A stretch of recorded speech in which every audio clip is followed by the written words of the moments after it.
The Robber Bridegroom, a fairy tale by the Brothers Grimm. There was once a miller who had a beautiful daughter, and when she was grown up, he became anxious that she should be well married and taken care of.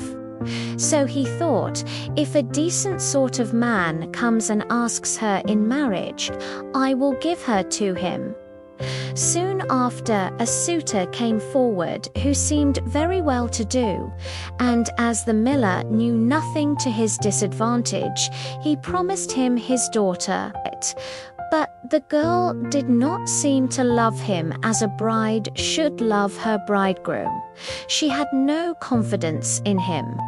As often as she saw him or thought about him, she felt a chill at her heart. One day he said to her, "You are to be my bride, and yet you have never been to see me." The girl answered, "I do not know where your house is." Then he said, "My house is a long way in the wood."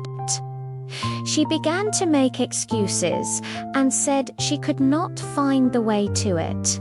But the bridegroom said, "You must come and pay me a visit next Sunday. I have already invited company, and I will strew ashes on the path through the wood, so that you will be sure to find it." When Sunday came and the girl set out on her way, she felt very uneasy without knowing exactly why, and she filled both pockets full of peas and lentils. There were ashes strewed on the path through the wood, but nevertheless, at each step she cast to the right and left a few peas on the ground. So she went on the whole day until she came to the middle of the wood, where it was the darkest, and there stood a lonely house. Not pleasant in her eyes, for it was dismal and unhomelike. She walked in, but there was no one there, and the greatest stillness reigned. Suddenly she heard a voice cry, turn back, thou pretty bride. Within this house thou must not bide, for here do evil things betide." The girl glanced round and perceived that the voice came from a bird who was hanging in a cage by the wall, and again it cried, turn back, thou pretty bride. Within this house thou must not bide, for here do evil things betide." Then the pretty bride went on from one room into another through the whole house, but it was quite empty, and no soul to be found in it. At last she reached the cellar, and there sat a very old woman nodding her head. "Can you tell me," said the bride, "if my bridegroom lives here?" "Oh, poor child," answered the old woman, "do you know what has happened to you? You are in a place of cutthroats. You thought you were a bride and soon to be married, but death will be your spouse. Look here, I have a great kettle of water to set on, and when once they have you in their power, they will cut you in pieces without mercy, cook you and eat you, for they are cannibals. Unless I have pity on you and save you, all is over with you." Then the old woman hid her behind a great cask where she could not be seen. "Be as still as a mouse," said she. "Do not move or go away, or else you are lost. At night, when the robbers are asleep, we will escape." I have been waiting a long time for an opportunity. No sooner was it settled than the wicked gang entered the house. They brought another young woman with them, dragging her along, and they were drunk and would not listen to her cries and groans. They gave her wine to drink, 3 glasses full, 1 of white wine, 1 of red, and 1 of yellow, and then they cut her in pieces. The poor bride all the while shaking and trembling when she saw what a fate the robbers had intended for her. One of them noticed on the little finger of their victim a golden ring, and as he could not draw it off easily, he took an axe and chopped it off. But the finger jumped away and fell behind the cask on the bride's lap. The robber took up a light to look for it, but he could not find it. Then, said one of the others, "Have you looked behind the great cask?" But the old woman cried, "Come to supper and leave off looking till tomorrow. The finger cannot run away."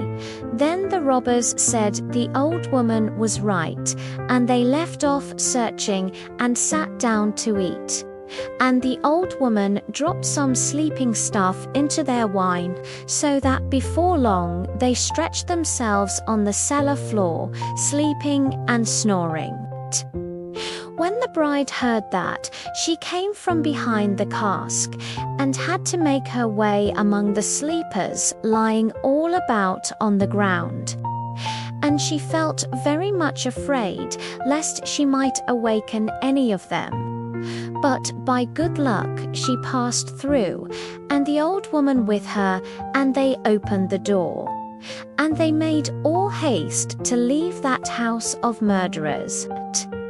The wind had carried away the ashes from the path, but the peas and lentils had budded and sprung up, and the moonshine upon them showed the way. And they went on through the night, till in the morning they reached the mill. Then the girl related to her father all that had happened to her. When the wedding day came, the friends and neighbors assembled, the miller having invited them, and the bridegroom also appeared. When they were all seated at table, each one had to tell a story, but the bride sat still and said nothing, till at last the bridegroom said to her, "Now, sweetheart, do you know no story? Tell us something." She answered, "I will tell you my dream.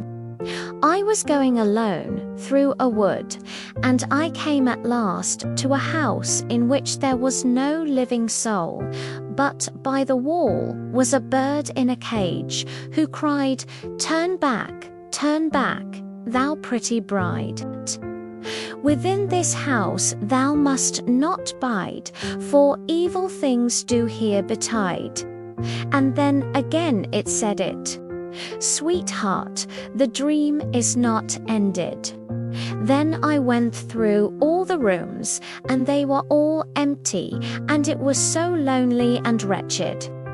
At last I went down into the cellar, and there sat an old woman, nodding her head. I asked her if my bridegroom lived in that house, and she answered, 'Ah, poor child. You have come into a place of cutthroats. Your bridegroom does live here, but he will kill you and cut you in pieces and then cook and eat you. Sweetheart, the dream is not ended.' But the old woman hid me behind a great cask, and no sooner had she done so than the robbers came home dragging with them a young woman, and they gave her to drink wine, thrice white, red, and yellow. Sweetheart, the dream is not yet ended. And then they killed her and cut her in pieces. Sweetheart, my dream is not yet ended." And one of the robbers saw a gold ring on the finger of the young woman, and as it was difficult to get off, he took an axe and chopped off the finger, which jumped upwards and then fell behind the great cask on my lap. And here is the finger with the ring. At these words she drew it forth and showed it to the company. The robber, who, during the story, had grown deadly white, sprang up and would have escaped, but the folks held him fast and delivered him up to justice. And he and his whole gang were, for their evil deeds, condemned and executed.